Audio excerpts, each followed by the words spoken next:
Hello everyone.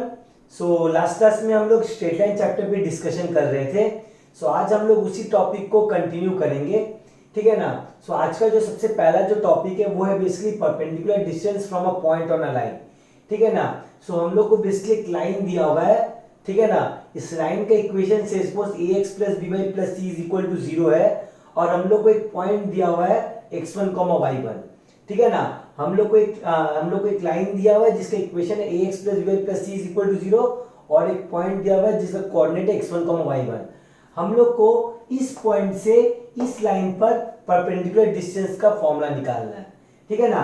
That means हम लोग को ये डिस्टेंस p कैलकुलेट करना है, ठीक है ना। कैसे हम लोग कैलकुलेट करेंगे ये perpendicular distance p from this point x1 y1 upon the line ax plus b plus c is equal to zero, ठीक है ना। हालांकि इसका प्रूविंग बेसिकली किया जा सकता है, लेकिन हम इस प्रूविंग में जा नहीं रहे हैं, ठीक है ना। सिंपली परपेंडिकुलर डिस्टेंस हम लोग कैसे कैलकुलेट करेंगे, सिंपली इस फॉर्मूला के थ्रू हम लोग इस पॉइंट का इस लाइन से परपेंडिकुलर डिस्टेंस कैलकुलेट कर सकते हैं, ठीक है ना। ये सिंपली हो जाता है mod of a x one plus B Y one plus c whole divided by root over A square plus B square, ठीक है ना।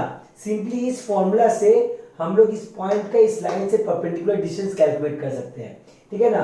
जस्ट इस इक्वेशन में हम लोग एक्स और वाई के जगह पर इस पॉइंट का कोऑर्डिनेट पुट किए, whole divided by root over A square plus B square, ठीक है ना। ये मॉड क्यों बैठाए, क्योंकि basically A x one plus B Y one plus C का जो वैल्यू है वो नेगेटिव पॉजिटिव कुछ भी आ सकता है, ठीक है ना। A x one plus B Y one plus C जो है ये बेसिकली नेगेटिव पॉजिटिव कुछ भी आ सकता है, but distance is always positive. तो उस डिस्टेंस को पॉजिटिव रखने के लिए हम लोग बेसिकली मॉड का साइन बैठाए, ठीक है ना। इस फॉर्मूला के प्रूफ की ओर नहीं जा रहे हम लोग, ठीक है ना। उतना जरूरत नहीं इस फॉर्मूला की प्रूफ करने का, जस्ट ये फॉर्मूला ध्यान में रखना ही बेसिकली मोर देन इनफ है, ठीक है ना। तो इस तरीके से हम लोग एक पॉइंट का एक लाइन से परपेंडिकुलर डिस्टेंस कैलकुलेट कर सकते हैं, ठीक है ना। सिमिलरली जो नेक्स्ट जो चीज आता है इसमें वो है perpendicular distance between two parallel lines. perpendicular distance between two parallel lines।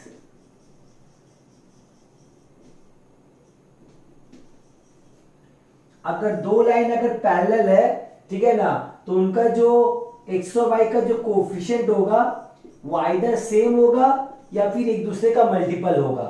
For the time being हम लेके चल रहे हैं कि उनके जो एक्स और वाई का जो कोफिशिएंट है वो बेसिकली सेम है, ठीक है ना। ऐसा बेसिकली केस है। नेक्स्ट टॉपिक में जस्ट हम डिस्कस करेंगे कब दो लाइन एक दूसरे के पैरेलल होता है और कब एक दो लाइन एक दूसरे के परपेंडिकुलर होता है, वो हम लोग नेक्स्ट इसके बाद हम लोग जस्ट डिस्कशन करेंगे, ठीक है ना।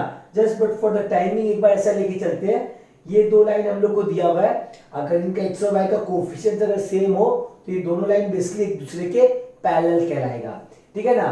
अगर ये दो लाइन अगर एक दूसरे के पैरेलल है तो इनके बीच का जो डिस्टेंस है वो डिस्टेंस हमेशा बेसिकली सेम रहता है,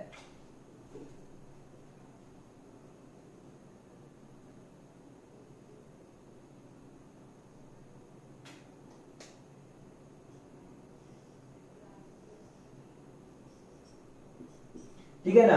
अगर ये दो लाइन अगर एक दूसरे के पैरेलल है तो इनके बीच का जो परपेंडिकुलर डिस्टेंस है ये डिस्टेंस बेसिकली ऑलवेज सेम रहता है। और ये डिस्टेंस p हम लोग कैसे कैलकुलेट कर सकते हैं, ये डिस्टेंस p जो है ये कुछ इस तरीके से कैलकुलेट किया जा सकता है, mod of c1 minus c2 whole divided by root over a square plus b square. इस तरीके से हम लोग दो पैरेलल लाइन के बीच का परपेंडिकुलर डिस्टेंस फाइंड आउट कर सकते हैं। ये फॉर्मूला जो है ये फॉर्मूला नथिंग बट इसी फॉर्मूला से ही आ रहा है, ठीक है ना। से सपोज इस पॉइंट का जो कोऑर्डिनेट है वो x1 y1 है, ठीक है ना। तो अगर हम लोग इस पॉइंट से ये लाइन का इक्वेशन मान लो है ax plus B y plus c1 is equal to zero है से सपोज, ठीक है ना। और इस लाइन का इक्वेशन है से suppose ax plus B y plus c2 is equal to zero, और मान लो कि इस पॉइंट का जो कोऑर्डिनेट है x1 y1 है। तो अगर हम लोग इस पॉइंट से अगर परपेंडिकुलर का ड्रॉप करेंगे अपॉन दिस लाइन तो हम लोग को क्या मिलेगा, हम लोग को तो सिंपली मिलेगा ना p is equal to mod of ax1 plus B Y one plus c1 whole divided by root over a square plus B square, ठीक है ना। सिंपली इस फॉर्मूला के अकॉर्डिंग इस पॉइंट से अगर हम लोग इस लाइन पर अगर परपेंडिकुलर ड्रॉप करेंगे तो उसका जो फॉर्मूला हो जाएगा वो समथिंग कुछ ऐसा हो जाएगा। अब ये पॉइंट जो है ना, ये पॉइंट इस लाइन पे लाई कर रहा है, ax plus by plus c2 is equal to 0 पे लाई कर रहा है। दैट मीन्स ये जो पॉइंट है वो इस इक्वेशन को सेटिस्फाई करेगा, यानी कि ax1 plus by1 plus c2 is equal to 0 होता है, ठीक है ना। So that means ax1 plus by1 क्या हो जाएगा, ax1 प्लस by1 जो है is simply equal to minus c2 हो जाएगा। तो इस फॉर्मूला में अगर हम लोग ax1 प्लस by1 के जगह पर अगर माइनस c2 पुट करें तो हम लोग को रिक्वायर्ड फॉर्मूला मिल जाएगा, ठीक है ना। तो ये जो आता है ना formula of perpendicular distance between two parallel lines, ये फॉर्मूला इसका डायरेक्ट एप्लीकेशन है, ठीक है ना। ये जो फॉर्मूला है, ये फॉर्मूला बेसिकली दो पैरेलल लाइंस के बीच के परपेंडिकुलर डिस्टेंस का फॉर्मूला है। तो ये जो फॉर्मूला है, ये फॉर्मूला डायरेक्टली यहां से आता है, ठीक है ना। तो इस तरीके से हम लोग एक पॉइंट के एक लाइन से परपेंडिकुलर डिस्टेंस और दो पैरेलल लाइन के बीच का परपेंडिकुलर डिस्टेंस कैलकुलेट कर सकते हैं, ठीक है ना। सो ये बेसिकली परपेंडिकुलर डिस्टेंस कैलकुलेट करने का तरीका है, फॉर्मूला है, ठीक है ना। अब हम लोग नेक्स्ट जाते हैं बेसिकली कंडीशन ऑफ पैरेललिज्म और कंडीशन ऑफ परपेंडिकुलरिटी की तरफ जाते हैं।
ओके, सो हम लोग नेक्स्ट जाते हैं condition of parallelism, perpendicularity and coincidence of two straight lines, ठीक है ना।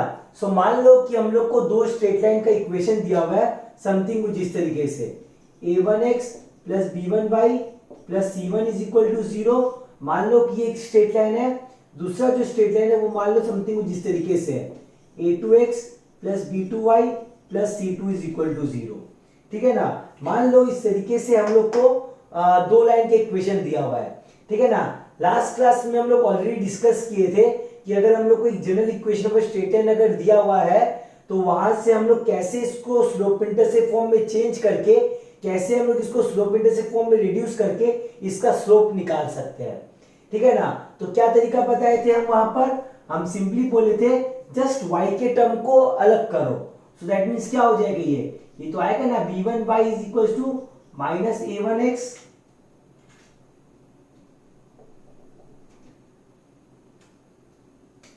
Minus a1x minus c1। So अगर हम लोग b1 से अगर डिवाइड कर दे तो क्या आ जाएगा y हो जाएगा minus a1 by b1 into x minus c1 by b1, ऐसा बेसिकली आएगा। सो अगर हम लोग कंपेयर करें तो ये जो फर्स्ट लाइन जो है, फर्स्ट लाइन का जो स्लोप होगा m1, क्या हो गया ये स्लोप, ये सिंपली मेरा y is equal to mx plus c के फॉर्म में है। तो x का जो कोफिशिएंट है वही बेसिकली मेरा लाइन का स्लोप हो जाएगा। That means minus a1 by b1, ये जो हो गया ये बेसिकली फर्स्ट लाइन का स्लोप निकला। सिमिलर वे में अगर हम लोग जब सेकेंड लाइन का जब स्लोप निकालेंगे तो सेकेंड लाइन का स्लोप क्या आएगा, ये सिंपली हो जाएगा माइनस a2 बाई b2, ठीक है ना। इस तरीके से हम लोग दोनों लाइंस का हम लोग बेसिकली स्लोप फाइंड आउट कर सकते हैं, ठीक है ना। अब जब हम लोग कोऑर्डिनेट ज्योमेट्री का जब हम लोग रिवीजन किए थे तब उस समय हम लोग बेसिकली दो लाइन के बीच का एंगल निकालना सीखे थे, ठीक है ना। तो वहां पर मेरा जो फॉर्मूला आया था tan theta is equals to mod of m1 minus m2 by 1 plus m1 m2। इस तरीके से हम लोग दो लाइन के बीच का एंगल फाइंड आउट कर सकते हैं। तो वहां पर हम एक कंडीशन ऑफ पैरेललिज्म दिए थे, क्या था वहां पर कंडीशन ऑफ पैरेललिज्म जो हम समझाए थे, वहां पर हम बोले थे कि अगर दो लाइन अगर एक दूसरे के पैरेलल है तो उनके स्लोप को इक्वल होना पड़ेगा। सो that means condition of parallelism क्या था, दो लाइन एक दूसरे के पैरेलल कब होगा, दो लाइन एक दूसरे के पैरेलल से तभी होगा जब उनका स्लोप इक्वल हो। That means m1 is equal to m2। अगर दो लाइन अगर एक दूसरे के पैरेलल है तो उनके स्लोप को इक्वल होना पड़ेगा। दैट मीन्स क्या आ जाएगा, ये तो आएगा ना minus a1 by b1 is equal to minus a2 by b2, ऐसा ही आ जाएगा। सो ये माइनस माइनस का टर्म बेसिकली कैंसिल आउट हो गया। क्या आ जाएगा, ये सिंपली आ जाएगा a1 by a2 is equal to b1 by b2, ठीक है ना। सो ये बेसिकली मेरा कंडीशन ऑफ पैरेललिज्म है। अगर दो लाइन अगर एक दूसरे के पैरेलल है तो उनकी जो x का जो कोएफिशिएंट का जो रेशियो है और y के जो कोएफिशिएंट्स का जो रेशियो है, a1 a2 nothing but x के कोएफिशिएंट्स है, ठीक है ना। और b1 b2 जो ये नथिंग बट y के कोएफिशिएंट्स है। सो x के कोएफिशिएंट्स के रेशियो अगर y के कोएफिशिएंट के रेशियोज के इक्वल अगर है तब बेसिकली वो दोनों लाइन एक दूसरे के पैरेलल होगा। तो ये बेसिकली कंडीशन ऑफ पैरेललिज्म हो गया। अगर दो लाइन अगर एक दूसरे के पैरेलल है, ठीक है ना, तो basically a1 by a2 should be equal to b1 by b2। Similarly हम कंडीशन ऑफ परपेंडिकुलरिटी क्या दिए थे,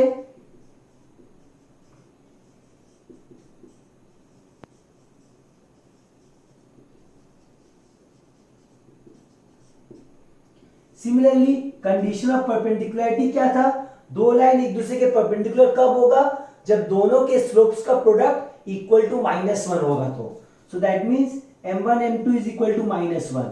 अगर m1 m2 is equal to -1 है तब वो दोनों लाइन एक दूसरे के परपेंडिकुलर होगा। सो m1 क्या है, m1 है -a1 by b1 और m2 क्या है -a2 by b2। सो अगर हम इन दोनों का अगर प्रोडक्ट करें और इसको अगर इक्वल टू -1 अगर कर दे तो क्या आ जाएगा, माइनस माइनस प्लस हो जाएगा, ठीक है ना। सो दैट मींस ये हो जाएगा ना a1 a2 by b1 b2 is equal to -1।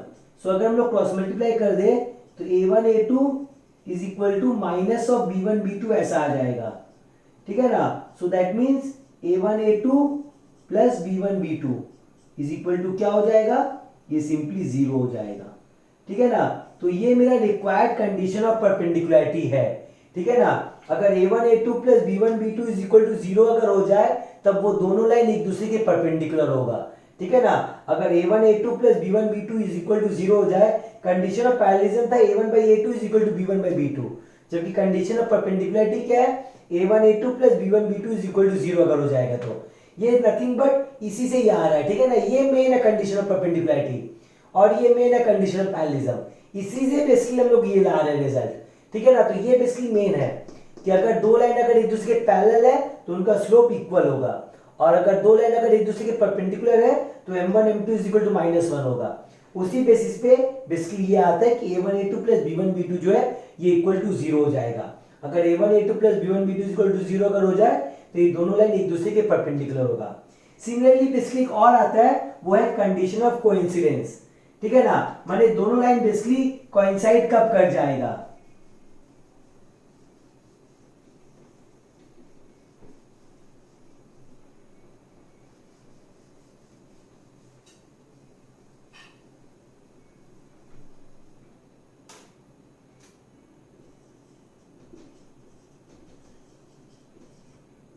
ठीक है ना। सो कंडीशन ऑफ कोइंसिडेंस माने दोनों लाइन बेसिकली एक ही लाइन रिप्रेजेंट कर रहा है, वो कब होगा, जब इनके सारे कोएफिशिएंट्स का रेशियो बेसिकली इक्वल होगा। That means a1 by a2 is equal to b1 by b2 is equal to c1 by c2। ऐसा जब केस हो जाएगा ना तब बेसिकली दोनों का दोनों जस्ट एक ही लाइन रिप्रेजेंट कर रहा है, ठीक है ना। माने दोनों लाइन बेसिकली कोइंसाइड कर रहा है, ठीक है ना। जो जब a1 by a2 is equal to b1 by b2 is equal to c1 by c2 जब होगा, माने बेसिकली क्या है, दोनों लाइन सेम है, जस्ट दो एक लाइन जो है वो किसी दूसरी लाइन का बेसिकली मल्टीपल है। जैसे फॉर एग्जांपल एक लाइन अगर हम लोग को ऐसा कर दिया हुआ है 2x plus 3y plus 5 is equal to 0 और एक लाइन से सपोज हम लोग को ऐसा दिया हुआ है 4x plus 6y plus 10 is equal to 0, ठीक है ना। तो इस तरीके से अगर हम लोग को दो लाइन अगर दिया हुआ हो तो ये दोनों लाइन बेसिकली एक ही लाइन रिप्रेजेंट करता है। जस्ट फर्स्ट लाइन को जब हम लोग 2 से मल्टीप्लाई किए तो हम लोग को सेकेंड लाइन मिल गया है। तो ये बेसिकली मेरा कंडीशन ऑफ कोइंसिडेंस हो जाता है जब a1 by a2 is equal to b1 by b2 is equal to c1 by c2 हो, तब बेसिकली दोनों को दोनों लाइन जो है वो बेसिकली एक ही लाइन रिप्रेजेंट करेगा, ठीक है ना। दोनों लाइन बेसिकली कोइंसाइड कर जाएगा, ऐसा केस होता है ये, क्लियर। सो इन सब के बेसिस पे हम लोग बोल सकते हैं ऐसा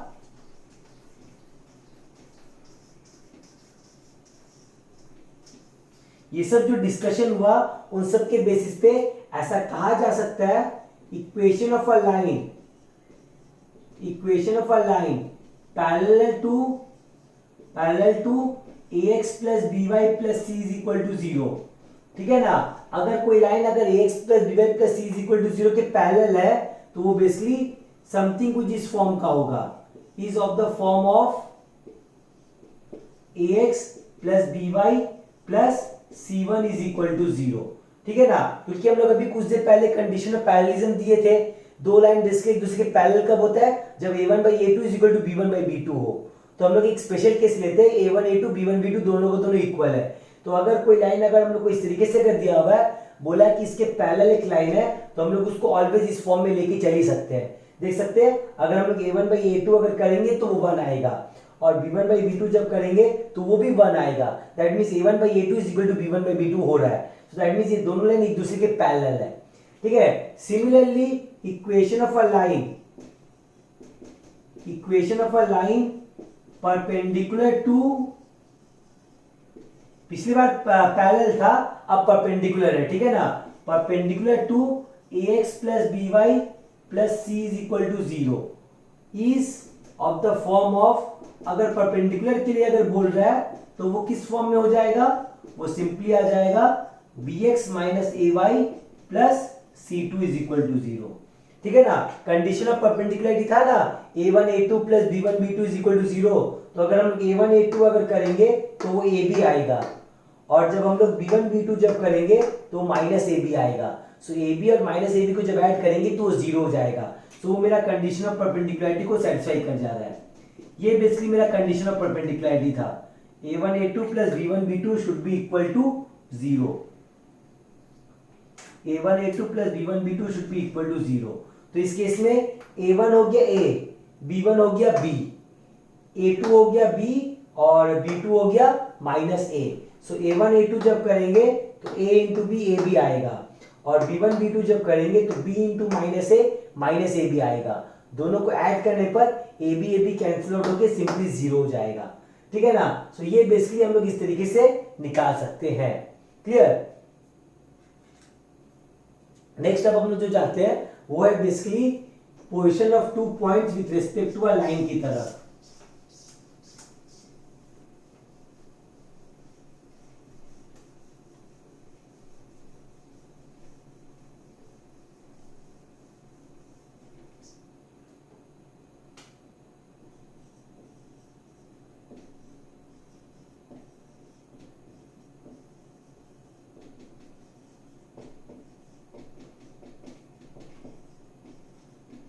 position of 2 points with respect to a line. ठीक है ना, नेक्स्ट हम लोग जाते हैं position of 2 points with respect to a line की तरफ। यहां पर बेसिकली क्या है, यहां पर हम लोग को एक लाइन दिया हुआ है जिसका इक्वेशन है से suppose ax plus by plus c is equal to 0।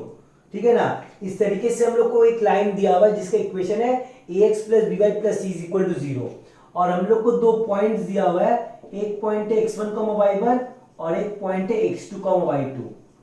ठीक है ना, हम लोग को बेसिकली एक लाइन है दिया हुआ है जिसका इक्वेशन है ax plus by plus c is equal to 0, और दो पॉइंट्स दिया हुआ है जिनका कोऑर्डिनेट्स है x1, y1 और x2, y2। हम लोग को बेसिकली ये पता लगाना है कि दोनों पॉइंट्स जो है लाइन के सेम साइड में लाई कर रहा है कि ऑपोजिट साइड में लाई कर रहा है। सेम साइड का मतलब हुआ दोनों को दोनों आइदर इस तरफ या फिर दोनों को दोनों इस तरफ, ये बेसिकली हुआ सेम साइड का मतलब। और ऑपोजिट साइड का मतलब क्या हुआ, एक इधर है तो दूसरा इधर है, ये बेसिकली ऑपोजिट साइड हुआ। ये हम लोग को बेसिकली पता लगाना है। ठीक है ना, सो कैसे हम लोग पता लगाएंगे कि ये दोनों लाइन ये पॉइंट जो है, ठीक है ना, कैसे पता लगाएंगे कि ये पॉइंट जो है ये बेसिकली लाइन के सेम साइड में लाई कर रहा है कि ऑपोजिट साइड में लाई कर रहा है, ये हम लोग कैसे पता लगाएंगे। ठीक है ना, मान लो हम लोग इन दोनों लाइन को बेसिकली ज्वाइन करते हैं। ठीक है ना, तो ये जो लाइन आया, मान लो हम इसको एक पॉइंट को ए लेते हैं, एक को बी लेते हैं, तो इन ए बी को जब हम लोग ज्वाइन किए तो इस लाइन को एक सर्टेन पॉइंट सी पे कट करेगा। ठीक है ना, तो जब हम लोग ए और बी को जब ज्वाइन किए तब ये लाइन ए बी जो है मेरे गिवन लाइन को एक सर्टेन पॉइंट सी पे कट करेगा। ठीक है ना, से सपोज ये जो रेशियो है ये m/n में कट कर रहा है। ठीक है ना, से सपोज सी जो है वो ए बी को इंटरनली डिवाइड कर रहा है इन द रेशियो m:n, ठीक है ना। से सपोज C जो है वो AB को इंटरनली डिवाइड कर रहा है इन द रेशियो m:n, तो C का कोऑर्डिनेट क्या हो जाएगा, C का जो कोऑर्डिनेट आएगा ये तो सिंपली हो जाएगा ना mx2 plus nx1 by m+n, comma m/2 plus ny1 by m+n। ये बेसिकली C पॉइंट का कोऑर्डिनेट आएगा। अब ये C पॉइंट मेरा लाई कर रहा है upon the line ax plus by plus c is equal to 0। That means ये जो कोऑर्डिनेट है वो इस इक्वेशन को सेटिस्फाई करेगा। तो जस्ट x और y की जगह पर ये पुट कर दो, तो क्या हो जाएगा, ये तो आएगा ना a into mx2 plus nx1 whole divided by m+n plus b into m/2 plus ny1 by m+n plus c is equal to 0। So अगर हम लोग m+n से पूरे मल्टीप्लाई कर दे अगर, ठीक है ना, तो आ जाएगा ना amx2 plus anx1 plus bm/2 plus bny1 plus cm plus cn is equal to 0। ऐसा ही आ जाएगा, ठीक है ना। जस्ट हम लोग पूरे m+n से पूरे को मल्टीप्लाई कर दिए। अब m का टर्म एक तरफ करो और m का टर्म को दूसरी तरफ ले जाओ, ठीक है ना। तो ये टर्म और ये टर्म, इन तीनों टर्म को हम लोग लेफ्ट हैंड साइड में रखेंगे, ठीक है ना, और बाकी तीनों टर्म को हम लोग राइट हैंड साइड में ले जाएंगे। सो क्या आ जाएगा, ये तो हो जाएगा ना amx2 plus bm/2 plus cm is equal to minus of anx1 minus bny1 minus cn। ऐसा आ जाएगा। इस पूरे में से m को कॉमन ले लो, सो ये आ जाएगा ax2 plus by2 plus c is equal to, इस पूरे में से माइनस n को कॉमन ले लो, ये आ जाएगा ax1 plus by1 plus c। That means m/n क्या हो गया, m/n जो है ये तो हो जाएगा ना minus of ax1 plus by1 plus c whole divided by ax2 plus by2 plus c। ऐसा आ जाएगा, ठीक है ना। सो अगर ये a और b पॉइंट्स इस लाइन के ऑपोजिट साइड पे लाई कर रहा है, तो एक पॉइंट एग्जिस्ट करता है c जो इस लाइन सेगमेंट को ab को m:n रेशियो में डिवाइड कर रहा है, और वो c पॉइंट जो है वो मेरा लाई कर रहा है अपॉन द लाइन दिस, ठीक है ना। तो सॉल्व करने पर मेरा जो रिक्वायर्ड रेशियो जो था वो समथिंग कुछ ऐसा आया। अब ऑब्वियस बात है, ये जो रेशियो है ये रेशियो बेसिकली पॉजिटिव होना चाहिए, ठीक है ना। सो दैट मींस इसको भी पॉजिटिव होना पड़ेगा, लेकिन यहाँ पर एक माइनस साइन है। यहाँ माइनस साइन होने के कारण ये रेशियो बेसिकली पॉजिटिव कब होगा, जब एक नेगेटिव और एक पॉजिटिव हो। दैट मींस इन दोनों का ऑपोजिट साइड होना चाहिए, ठीक है ना। तो इसका मतलब हम लोग क्या बोल सकते हैं कि जो पॉइंट जो है A and B, so therefore A and B lie on the opposite side of the line. A and B lie on the opposite side of the line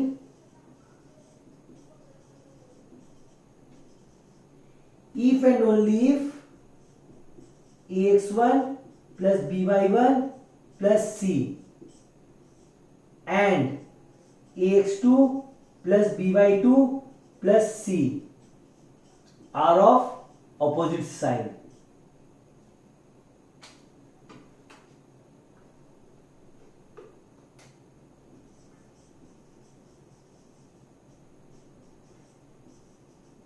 ठीक है ना।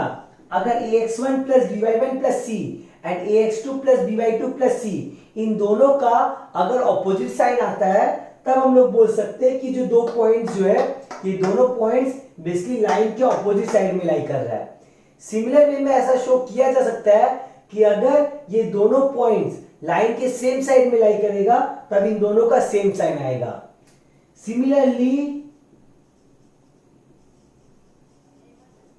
Similarly, points lie on the same side. Similarly, points lie on the same side if and only if ax1 plus by1 plus c and ax2 plus by2 plus c are of same sign. ठीक है ना। तो main चीज student लोग को ये दो line ही खाली, ये चार लाइन खाली ध्यान में रखना है, ठीक है ना, कि अगर ए और बी पॉइंट जो है अगर इस लाइन के अगर ऑपोजिट साइड में लाई कर रहा है तो ax1 plus by1 plus C and ax2 plus by2 plus C इन दोनों का ऑपोजिट साइड आना चाहिए। लेकिन अगर ये दोनों पॉइंट्स लाइन के सेम साइड में लाई कर रहा है तो आइदर इन दोनों बने, तो इन दोनों का बेसिकली सेम साइन होना चाहिए, आइदर दोनों को दोनों पॉजिटिव या फिर दोनों को दोनों नेगेटिव। लेकिन अगर ऑपोजिट साइड में लाई कर रहा है तो ax1 plus by1 plus C and ax2 plus by2 plus C का ऑपोजिट साइन आना चाहिए, ठीक है ना। तो इस तरीके से हम लोग दो पॉइंट्स का पोजीशंस फाइंड आउट कर सकते हैं with respect to a line, ठीक है ना। नेक्स्ट हम लोग जो जाते हैं वो है basically equation of angle bisector की ओर जाते हैं।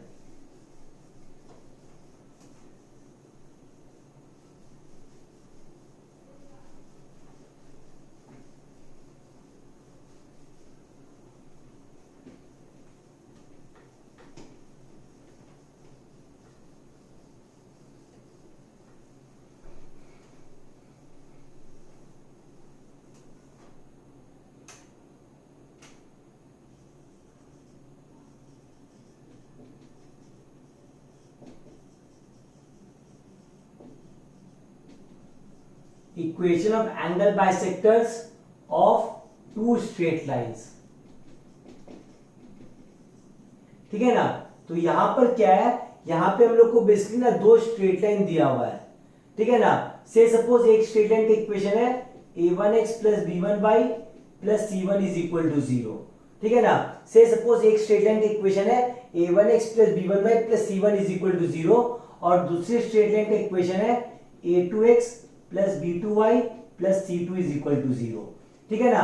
मान लो इस तरीके से हम लोग को दो स्ट्रेट लाइन दिया हुआ है, एक का इक्वेशन है a1x plus b1y plus c1 is equal to 0 और एक का है a2x plus b2y plus c2 is equal to 0, ठीक है ना। वो दोनों स्ट्रेट लाइन मान लो इस तरीके से है, हम फॉर द टाइमिंग अज्यूम करके चल रही कि दोनों लाइन एक दूसरे के पैरेलल नहीं है, ठीक है ना। तो हमको इन दोनों लाइंस के एंगल बाइसेक्टर का इक्वेशन निकालना है, ठीक है ना। सो बेसिकली दो एंगल बाइसेक्टर पॉसिबल होता है, एक होता है ऑब्ट्यूज एंगल बाइसेक्टर जो इन दोनों लाइंस के बीच के ऑब्ट्यूज एंगल को बाइसेक्ट कर देगा into two equal halves, this angle is equal to this angle, ठीक है ना। और एक होता है एक्यूट एंगल बाइसेक्टर,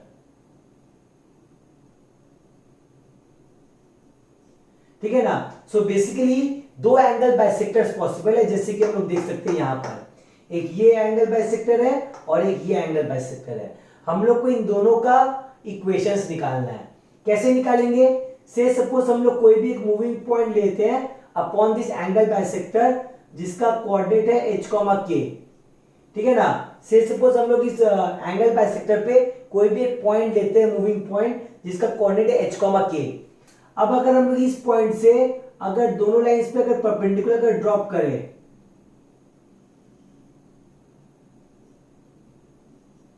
ठीक है ना, तो ये दोनों परपेंडिकुलर्स का जो लेंथ होगा वो लेंथ बेसिकली इक्वल होगा। व्हाई?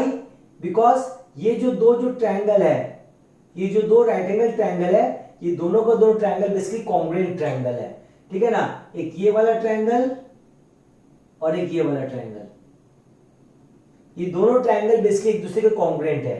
कैसे? देखो, this angle is equal to this angle because ये एंगल बाइसेक्टर है, एंगल बाइसेक्टर तो ये दोनों एंगल इक्वल होना ही है।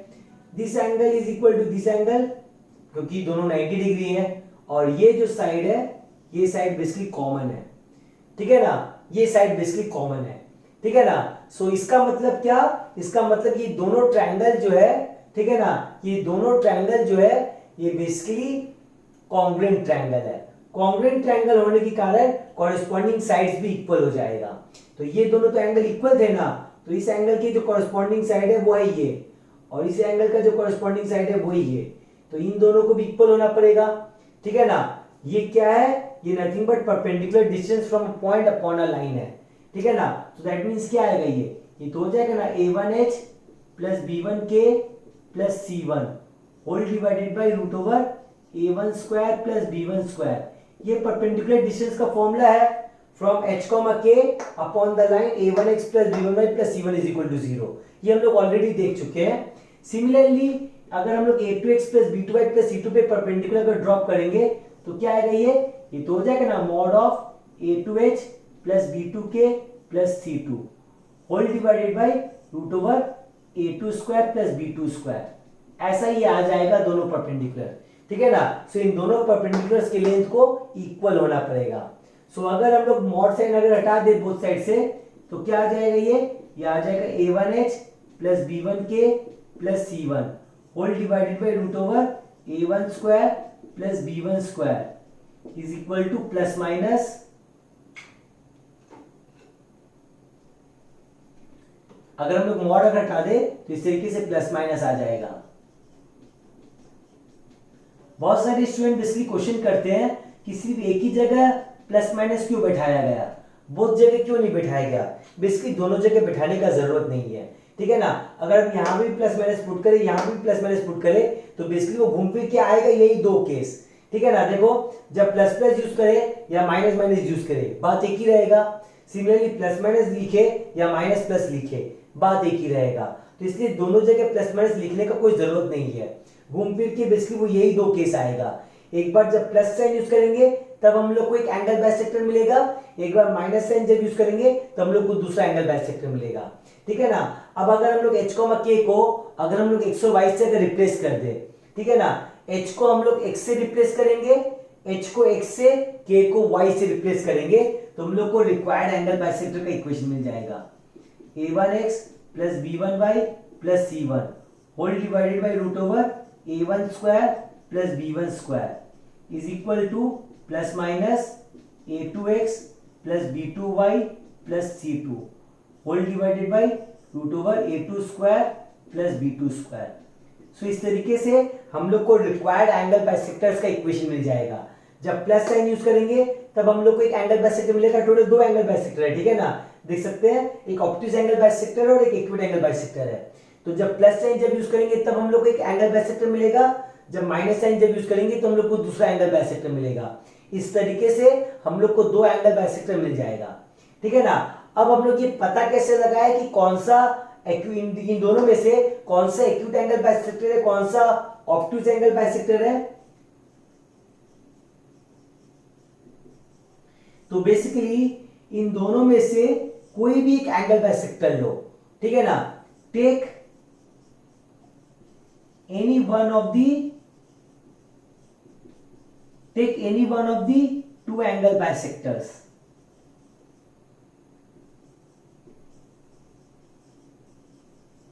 ठीक है ना। इन दोनों एंगल बाइसेक्टर में से कोई एक एंगल बाइसेक्टर लो एंड सिमिलरली इन दोनों लाइन में से कोई एक लाइन लो and take any one line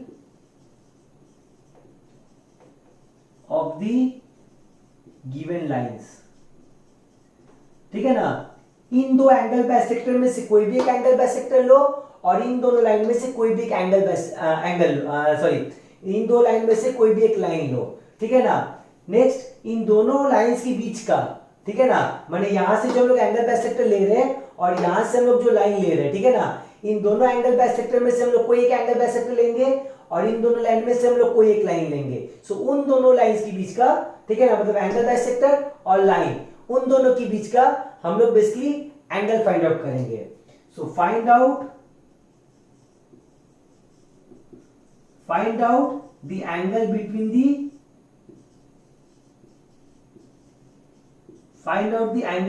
the chosen lines, ठीक है ना। सो यहां से हम लोग एक लाइन सिलेक्ट कर रहे हैं और यहां से एक लाइन सिलेक्ट कर रहे हैं तो इन दोनों लाइंस के बीच का हम लोग एंगल फाइंड आउट करेंगे, ठीक है ना। सो अगर उस एंगल का वैल्यू, सपोज हम लोग एंगल को हम लोग थीटा से रिप्रेजेंट करते हैं, ठीक है ना, जो दोनों लाइंस के बीच का जो एंगल आ रहा है सपोज हम लोग उसको थीटा से रिप्रेजेंट करते हैं। तो अगर tan थीटा का वैल्यू लेस देन 1 आया तो इसका मतलब क्या होगा, सिलेक्टेड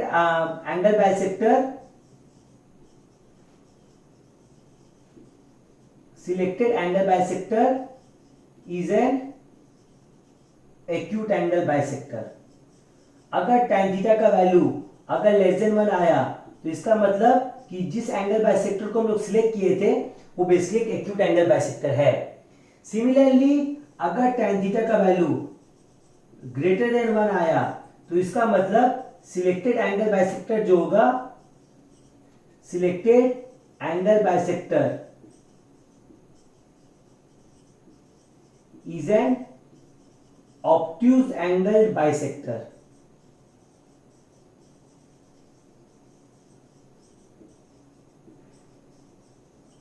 ठीक है ना। अगर tan थीटा का वैल्यू अगर लेस देन 1 आया तो जिस बाइसेक्टर को हम लोग सिलेक्ट किए वो बेसिकली एक्यूट एंगल बाइसेक्टर है, और अगर tan थीटा का वैल्यू ग्रेटर देन 1 आया तो हम लोग जिस बाइसेक्टर को सिलेक्ट किए वो बाइसेक्टर बेसिकली एक ऑब्ट्यूज एंगल बाइसेक्टर था, और दूसरा बाइसेक्टर जिसको हम लोग सिलेक्ट नहीं किए वो एक्यूट एंगल बाइसेक्टर है। ठीक है ना। तो इस तरीके से हम लोग बेसिकली डिटरमाइन कर सकते हैं। ठीक है ना। सिमिलरली कभी कभार ऐसा क्वेश्चन भी पूछता है कि उस एंगल बाइसेक्टर को फाइंड आउट करो जो कि बेसिकली ओरिजिन को कंटेन करता है। ठीक है ना। उस एंगल बाइसेक्टर को फाइंड आउट करो जो कि बेसिकली ओरिजिन को कंटेन करता है। तो उस समय हम लोग कैसे करेंगे, सबसे पहले तो हम लोग दोनों लाइंस की इक्वेशन को रीराइट करेंगे। ठीक है ना। सबसे पहले तो हम लोग दोनों लाइंस की इक्वेशन को रीराइट करेंगे, इस तरीके से रीराइट करेंगे सच दैट C1 C2 दोनों बेसिकली पॉजिटिव हो। ठीक है ना। So rewrite the equation of the line, rewrite the equation of the line such that both C1 and C2 are positive। ठीक है ना। सो से सपोज हम लोग एज्यूम करके चलते हैं कि ये जो है a1x plus b1y plus c1 is equal to 0 और a2x plus b2y plus c2 is equal to 0।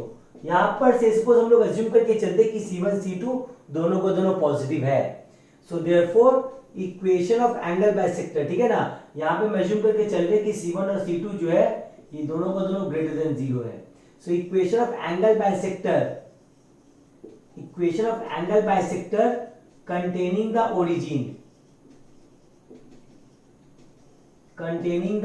origin क्या हो जाएगा, ये सिंपली हो जाएगा a1x plus b1y plus c1 whole divided by root over a1 square plus b1 square is equal to a2x plus b2y plus c2 whole divided by root over a2 square plus b2 square. ठीक है ना। Plus sign use करने से जो आएगा वो basically मेरे उस एंगल बाइसेक्टर का इक्वेशन होगा जो ओरिजिन को कंटेन करके रखा है, मतलब जिसके बीच में ओरिजिन ऐसे लाई कर रहा है। ठीक है ना। सो ये basically angle bisector of two straight lines का कॉन्सेप्ट था। ठीक है ना। अब हम लोग जो लास्ट जो टॉपिक बेसिकली स्ट्रेट लाइन में जा रहे हैं वो है फैमिली ऑफ लाइंस की ओर। ये बेसिकली स्ट्रेट लाइन का लास्ट टॉपिक है।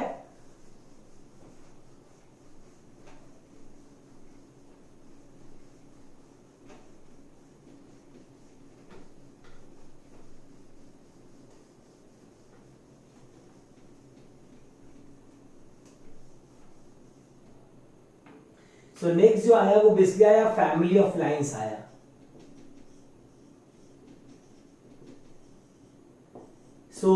जैसे कि हम लोग पहले भी डिस्कस कर चुके हैं, एक स्ट्रेट लाइन का इक्वेशन निकालने के लिए मिनिमम हम लोग को दो कंडीशन चाहिए, डिपेंडिंग अपॉन दैट कि वो दो कंडीशन क्या दिया हुआ है। मेरा different forms of the straight line होता है।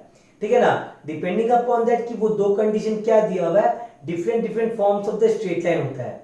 ठीक है ना। मान लो कभी किसी केस में हम लोग को दो कंडीशन की जगह पर खाली एक कंडीशन अगर दिया हुआ है, तब हम लोग को कोई एक यूनिक लाइन का इक्वेशन नहीं मिलेगा। ठीक है ना। हम लोग को जो इक्वेशन जो मिलेगा वो बेसिकली फैमिली ऑफ लाइंस कहलाएगा। ठीक है ना। क्यों वो फैमिली ऑफ लाइंस कहलाएगा, क्योंकि डिपेंडिंग अपॉन दैट कि हम लोग को सेकेंड कंडीशन क्या दिया जाता है, हम लोग को various forms of the straight line मिलता जाएगा। जैसे से सपोज हम लोग एक फैमिली ऑफ लाइन के इक्वेशन निकालते हैं, equation of a family of lines, equation of a family of lines having slope 2। ठीक है ना। तो यहां पे जस्ट हम लोग को स्लोप दिया हुआ है और कुछ नहीं बोला है, तो क्या हो जाएगा लाइन का इक्वेशन वो समथिंग कुछ ऐसा आ जाएगा, y is equal to 2x plus c, ऐसा कुछ आ जाएगा। ठीक है ना। तो यहाँ पे हम लोग को y इंटरसेप्ट दिया हुआ नहीं है, तो इसलिए ये जो इक्वेशन कहलाएगा ये बेसिकली एक फैमिली ऑफ लाइन का इक्वेशन कहलाएगा। क्यों ये फैमिली ऑफ लाइन का इक्वेशन कहलाएगा? क्योंकि डिपेंडिंग अपॉन दैट हम लोग को y इंटरसेप्ट क्या दिया हुआ है, मेरे को डिफरेंट डिफरेंट इक्वेशंस मिलेगा। जैसे मान लो किसी सवाल में हम लोग को y इंटरसेप्ट अगर 1 दे दे तो मेरा इक्वेशन हो जाएगा y is equal to 2x plus 1 हो जाएगा। किसी सवाल में अगर हमको y इंटरसेप्ट अगर 2 दे दे तो हम लोग को ये y is equal to 2x plus 2 हो जाएगा। अगर y इंटरसेप्ट अगर 3 दे दिया तो y is equal to 2x plus 3। y intercept अगर 0 दे दिया तो खाली y is equal to 2x ऐसा आ जाएगा। तो ये जो लाइन है ये लाइन उन सारे लाइंस को रिप्रेजेंट कर रहा है, ठीक है ना, जिनका स्लोप 2 है। तो इसलिए ये कोई एक सिंगल लाइन नहीं है, ठीक है ना, ये बेसिक लाइन का कलेक्शन है पूरा।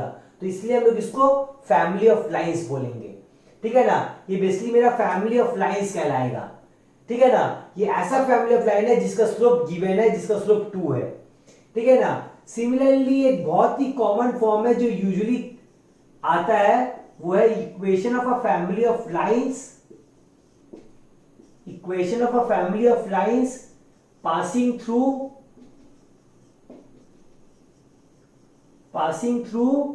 the point of intersection